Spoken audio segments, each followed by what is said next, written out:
ان کو رکھنا بھی نہیں ہے اور کسی کو رکھنے دینا بھی نہیں ہے. یہ کام کس کا ہے؟ ابلیس لعین کا ہے. آج بھی ہم سے آتے ساتھ حیدرآباد میں سب سے پہلا سوال یہی ہوا کہ لوگ یہ پوچھتے ہیں کہ یہ کہاں سے ثابت ہے رات کو آپ جاگتے ہیں، رات کو یہ اس طرح جاگنا کیا ثابت ہے؟ پہلی بات تو یہ ہے کہ ان کی بیٹیوں کی شادی میں، منگنی میں اور مہندی میں جو جاگتے ہیں اس کا ثبوت تو لے آؤ. ڈھول بازے کرتے ہو اس کا ثبوت تو لے آؤ. تمہارے برتھ ڈے پارٹیاں تو 12 کے بعد شروع ہوتی ہیں، اس کا ثبوت تو لے آؤ.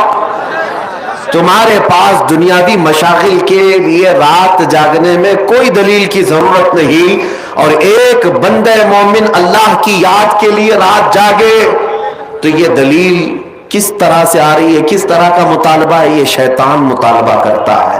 حقیقت تو یہ ہے، میں ان لوگوں سے کہتا ہوں جو ناچتے ہو گاتے ہو آج کی رات، ہمیں ان سے کوئی سروکار نہیں، لیکن آج کی رات اگر کوئی بندہ عبادت کرتا ہے تو کیا اس سے بھی آپ دلیل پوچھو گے کہ یہ کہاں سے ثابت ہے؟ عزیزان گرامی، پہلا جواب تو ہمارا یہی تھا. دوسرا جواب یہ ہے، آپ یہ پوچھتے ہیں کیا اس رات کو رسول اللہ نے جاگا تھا؟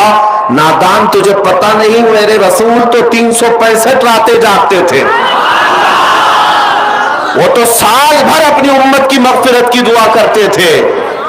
آج کی رات کی کیا خصوصیت ہے؟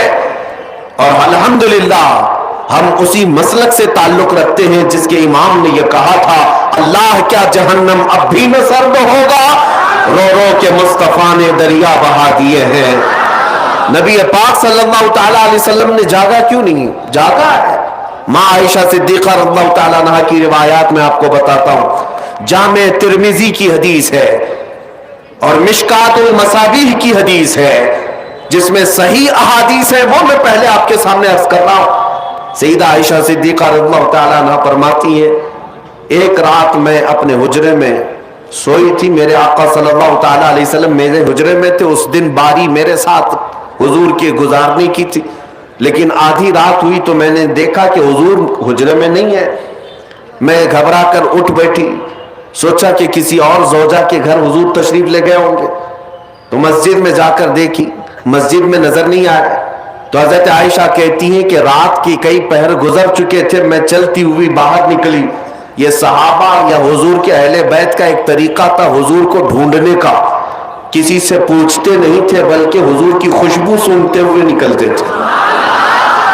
کیا مہکتے ہیں مہکنے والے، بو پہ چلتے ہیں بھٹکنے والے.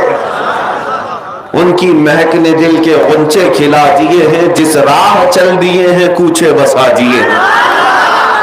ماں عائشہ صدیقہ اسی خوشبو کی بدولت ڈھونڈتی ہوئی آئیں تو دیکھا نبی پاک صلی اللہ تعالیٰ علیہ وسلم آج کی رات جنت البقیع قبرستان میں تھے، مومنین کی مغفرت کی دعائیں کر رہے تھے، وہاں پر تسبیح و اذکار پڑھ رہے تھے. پھر تھوڑی دیر کے بعد حضرت عائشہ اپنے گھر واپس آئیں حجرے میں، تو ان کے جسم کے اندر گرمی تھی، حرکت تھی. حضور پاک صلی اللہ تعالیٰ علیہ وسلم واپس جب تشریف لائے، پوچھا اے عائشہ کیا بات ہے، تم گھبرائی ہوئی ہو، بے چین ہو؟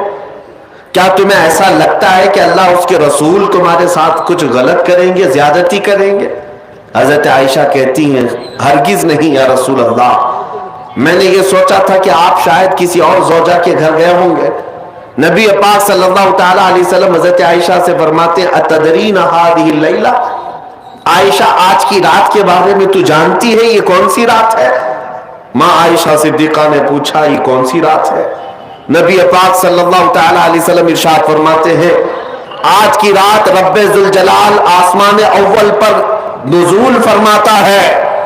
اور ایک روایت میں یہ کہ اللہ تبارک و تعالیٰ آج لوح محفوظ پر سارے انسانوں کے رزق لکھنے کا حکم فرماتا ہے، اور جو مدبرات امر فرشتے ہیں ان کو یہ تمام معاملات سپرد کر دیے جاتے ہیں کہ آج کی رات سے لے کر اگلے سال تک کس کو کتنا رزق ملنے والا ہے، کس کو کتنے بچے ہونے والے ہیں، یا کس کی شادی ہونے والی ہے، یا کس کی موت ہونے والی ہے.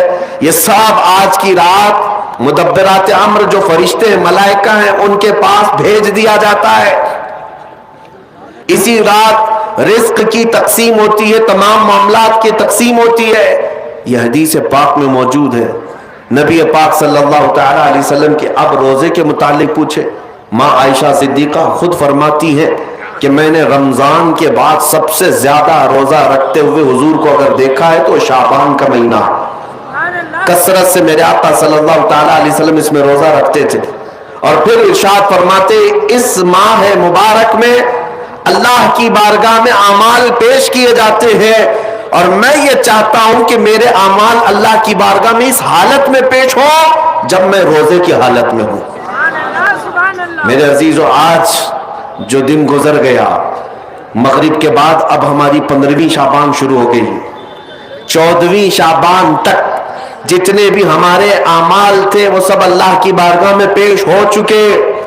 آج جو روزے سے تھے ان کے متعلق بھی یہی ہے کہ حضور کی سنت کہ حضور یہ چاہتے تھے کہ میرے اعمال اللہ کی بارگاہ میں جب پیش ہوں میں اس حالت میں ہوں کہ میں روزے سے ہوں، یہ سنت ہے۔